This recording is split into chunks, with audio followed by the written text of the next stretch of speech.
സർക്കാർ ഇപ്പോൾ കിട്ടിക്കൊണ്ടിരിക്കുന്നത് എന്താണ്? 2017 ഈ നമ്മുടെ വാറ്റ് നിയമത്തിൻ്റെ കാലത്ത് 629 കോടി ഉണ്ടായിരുന്നു ലാസ്റ്റ് 2016-17.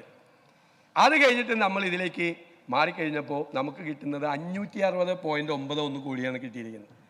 നിങ്ങൾ 2017 സ്വർണത്തിൻ്റെ 1 ഗ്രാമിൻ്റെ വില 2750 രൂപ ഉണ്ടായിരുന്നുള്ളൂ 17. ഇപ്പം എത്രയാണെന്നറിയോ? 5500 രൂപയാണ്. ഇരട്ടിയായി. അപ്പം ടാക്സ് ഇരട്ടിയാവണ്ടേ? നിങ്ങൾ 2000 കാലഘട്ടത്തിൽ സ്വർണത്തിന് 1 ഗ്രാമിന് 500 രൂപയുള്ളു. ഇപ്പം 5500 രൂപയാണ് 1 ഗ്രാമിന്. 11% വർദ്ധിച്ചു. പണിക്കൂലിയൊക്കെ ആകുമ്പോഴേക്കും ഒരു പവന് 50,000 രൂപ 12% വർദ്ധിച്ചു. എന്നിട്ട് ഈ 500 രൂപ ഗ്രാമിന് സ്വർണം ഉണ്ടായിരുന്ന കാലത്തെ അതേ നികുതി വരുമാനമാണ് സംസ്ഥാനത്തിന് കിട്ടുന്നത്. നിങ്ങൾ എന്ത് ചെയ്തു? നിങ്ങൾ സ്വർണത്തിൽ നിന്ന് നികുതി പിരിക്കാൻ, ഇന്ത്യയിൽ ഏറ്റവും കൂടുതൽ സ്വർണം വിൽക്കുന്ന സ്ഥലം കേരളമാണ്. ഇന്ത്യയിൽ ഇമ്പോർട്ട് ചെയ്യുന്ന ഗോൾഡിൻ്റെ 28% കേരളത്തിലാണ് വിൽക്കുന്നത്. നിങ്ങളുടെ സ്വർണം ഇത്രയും മാത്രം ബ്ലാക്ക് നടക്കുന്ന ഈ കച്ചവടത്തിൽ അതിനെ നിയന്ത്രിക്കാൻ നിങ്ങൾ ചെറുവിരൽ അനയ്ക്കോ? നിങ്ങൾ ഒന്നും ചെയ്തില്ല. നിങ്ങൾക്ക് 5000 കോടി മുതൽ 10,000 കോടി വരെ മിനിമം കിട്ടുമായിരുന്നു. വേറൊരു റിപ്പോർട്ട് പറഞ്ഞിരിക്കുന്നത് 18,000 കോടി കിട്ടുമെന്നാണ് കേരളത്തിന്. അത്രമാത്രം സ്വർണം വിൽക്കുകയാണ്. പിന്നെ എന്താണ് നിങ്ങളുടെ ടാക്സ് അഡ്മിനിസ്ട്രേഷൻ? നിങ്ങളുടെ നികുതി പിരിവ് എന്താണ്? ഒരു ഗവൺമെന്റിന്റെ പ്രൈം ഡ്യൂട്ടിയാണ് ടാക്സ് കളക്ഷൻ എന്ന് പറയുന്നത്. Prime duty. കാരണം പണം നികുതി പിരിച്ചിട്ട് വേണം ജനക്ഷേമ പ്രവർത്തനങ്ങൾ നടത്താൻ, വികസന പ്രവർത്തനങ്ങൾ നടത്താൻ. Mister finance minister, you have miserably failed. താങ്കൾ പരാജയപ്പെട്ടു. താങ്കൾ ഇനിയെങ്കിലും അത് ഇംപ്രൂവ് ചെയ്യാൻ വേണ്ടിയിട്ടുള്ള ശ്രമം നടത്തുക. ഞങ്ങൾ എത്ര പ്രാവശ്യമായി ഇത് പറഞ്ഞു? ഞങ്ങൾ പോസിറ്റീവായിട്ടല്ലേ ഓരോ കാര്യത്തെക്കുറിച്ച് പഠിച്ചത്? ഞാനിവിടെ വന്ന് ഈ നിയമസഭയിൽ പറഞ്ഞു, IGST നിങ്ങൾ എല്ലാ വർഷവും 5000 കോടി രൂപ നഷ്ടപ്പെടുന്നുണ്ട്. നിങ്ങൾ 25,000 കോടി, ഇപ്പം 30,000 കോടി നിങ്ങൾ നഷ്ടപ്പെടുത്തിയാണെന്ന് പറഞ്ഞു. അന്ന് എന്നെ പരിഹസിച്ചു. ഞാനെന്ന് പറഞ്ഞപ്പോൾ 5000 കോടി എന്ന് ചോദിച്ചു. 3 മാസം കഴിഞ്ഞപ്പോൾ നിങ്ങളുടെ ഗുലാത്തി ഇൻസ്റ്റിറ്റ്യൂട്ടിൻ്റെ റിപ്പോർട്ട് വന്നില്ലേ? അത് ശരിവെച്ചുകൊണ്ട് ഗുലാത്തി ഇൻസ്റ്റിറ്റ്യൂട്ടിൻ്റെ റിപ്പോർട്ട് 25,000 കോടി നഷ്ടപ്പെട്ടെന്ന്. എവിടെ പോയി നിങ്ങളുടെ എക്സ്പെൻഡിച്ചർ കമ്മിറ്റിയുടെ റിപ്പോർട്ട്? പൂത്തിവെച്ചിരിക്കുകയാണ്. എവിടെ? എക്സ്പെൻഡിച്ചർ കമ്മിറ്റിയുടെ റിപ്പോർട്ടിലുണ്ടല്ലോ. നിങ്ങളുടെ മീറ്റിങ്ങിൽ വന്ന് ഡോക്ടർ MA ഉമ്മൻ സംസാരിച്ചതുണ്ടല്ലോ. പാനൽ ഡിസ്കഷനിൽ കേരള ബജറ്റിനെ കുറിച്ച് MA ഉമ്മൻ നിങ്ങളുടെ ഇടതുപക്ഷ സഹയാത്രികനാണ്. One of the expenditure committees had recommended that rupees 25,000 crore were lost because of not following IGST. ഇപ്പോൾ വേറെ MLA പ്രസംഗിക്കുക, ഇവിടുന്ന് IGST ഒറ്റ പൈസ കിട്ടാനില്ല. IGST എന്താന്ന് പ്രതിപക്ഷത്തിന് അറിയില്ലെന്ന് പറയുന്നത്. റവന്യൂ എക്സ്പെൻഡിച്ചർ കമ്മിറ്റിയുടെ റിപ്പോർട്ടും ഗുലാത്തി ഇൻസ്റ്റിറ്റ്യൂട്ടിൻ്റെ റിപ്പോർട്ടും നോക്കി. ഞങ്ങൾ പറയുന്ന വിലക്കെടുക്കണ്ട. ഞങ്ങളിതൊക്കെ പോസിറ്റീവായിട്ടല്ലേ പറഞ്ഞത്? നെഗറ്റീവായിട്ടാണോ പറഞ്ഞത്? ഒരു ഗവൺമെൻറ്റിനെ കറക്റ്റ് ചെയ്യണ്ടേ? അതല്ലേ പ്രതിപക്ഷത്തിൻ്റെ ജോലി. നിങ്ങളത് ചെയ്യാതിരുന്നപ്പോൾ നിങ്ങൾ ചെയ്യണം എന്നല്ലേ ഞങ്ങൾ പറഞ്ഞത്. എത്ര കോടി രൂപയാണ് കുഞ്ഞുങ്ങൾക്ക് ഉച്ചഭക്ഷണത്തിൻ്റെ കാശ് കൊടുക്കായിരുന്നല്ലോ. ഈ സാമൂഹ്യ സുരക്ഷാ പെൻഷൻ മുഴുവൻ കൊടുക്കായിരുന്നല്ലോ. നിങ്ങൾ എന്ത് നടപടി സ്വീകരിച്ചു? എന്നോട് കച്ചവടക്കാർ പറഞ്ഞു, സാർ കാരണം പുറത്തുനിന്ന് കൊണ്ടുവരുന്ന ഇന്റർ സ്റ്റേറ്റ് ട്രാൻസ്ഫർ ആണ്. കച്ചവടങ്ങൾ കൊണ്ടുവരികയാണ്. അവരിവിടുത്തെ റിട്ടേൺ കൊടുക്കുന്ന സമയത്ത് അതിൻ്റെ കൂടെ സെപ്പറേറ്റ് ഒരു ഫോം മതി.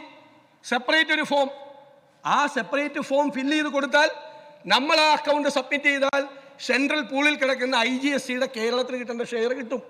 ഇല്ലെങ്കിൽ അവർ ഓരോ കൊല്ലം കഴിയുമ്പോഴും ബാക്കി വന്ന പൈസ ഇന്ത്യയിലെ എല്ലാ സംസ്ഥാനങ്ങൾക്കും വീതിച്ചു കൊടുക്കും.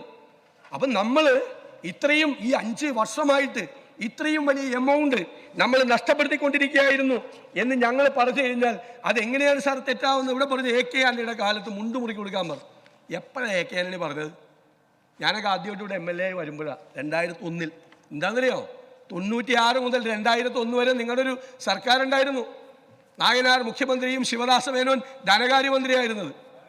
ഇത്രയും കുഴപ്പമായിട്ടുണ്ടായില്ല. എന്നാലും ഏകദേശം ഇതിൻ്റെ അടുത്തെത്തിയിരുന്നു അന്ന്. അപ്പോഴാണ് AK ആന്റണി പറഞ്ഞത് മുണ്ട് മുറുക്കി കൊടുക്ക്, കുറച്ച് നാളത്തേക്ക് ജീവനക്കാരൊക്കെ ഒന്ന് സഹിക്കാൻ പറഞ്ഞത്. അന്ന് എന്ത് സമരമായിരുന്നു.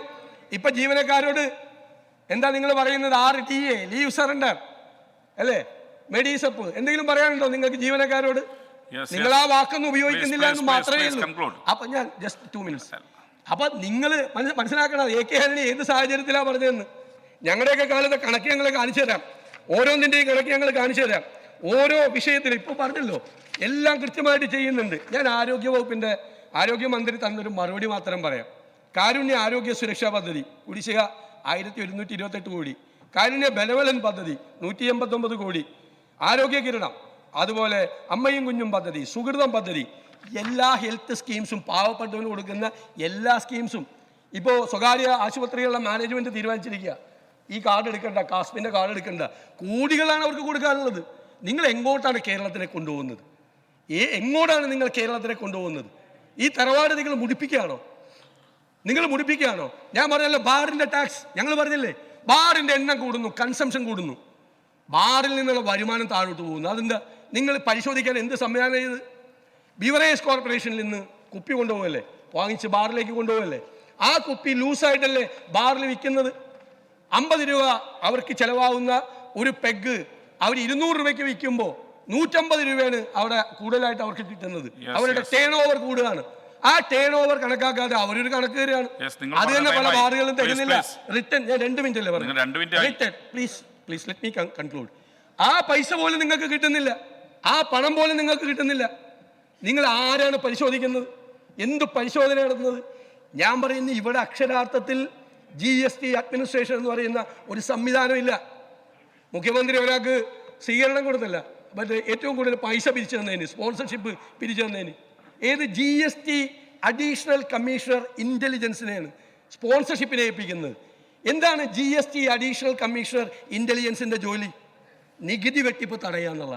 നികുതി വെട്ടിപ്പ് തടയാൻ ഉത്തരവാദിത്തപ്പെട്ട ഉദ്യോഗസ്ഥരെ കൊണ്ട് പണപ്പിരിവ് നടത്തിയിട്ട് അയാൾക്ക് സമ്മാനം കൊടുക്കുന്നത് നിങ്ങൾക്കല്ലാതെ വേറെ ആർക്കും പറ്റും. സാർ, ഞാൻ അവസാനിപ്പിക്കുക. ഈ സർക്കാർ കേരളത്തിലെ ഗുരുതരമായ ധനപ്രതിസന്ധിയിലേക്ക്, കേരളത്തിലെ സാമൂഹ്യ സുരക്ഷാ പദ്ധതികളും കേരളത്തിലെ വികസന പദ്ധതികളും എല്ലാം തളർന്നു പോകുന്ന തരത്തിൽ കേരളത്തെ ഇവർ പിന്നോട്ട് കൊണ്ടുപോവുകയാണ്. സാർ, ഈ അപകടകരമായ സ്ഥിതിവിശേഷമാണ് ഞങ്ങൾ ഈ നിയമസഭയിൽ കൊണ്ടുവരാൻ ശ്രമിച്ചത്.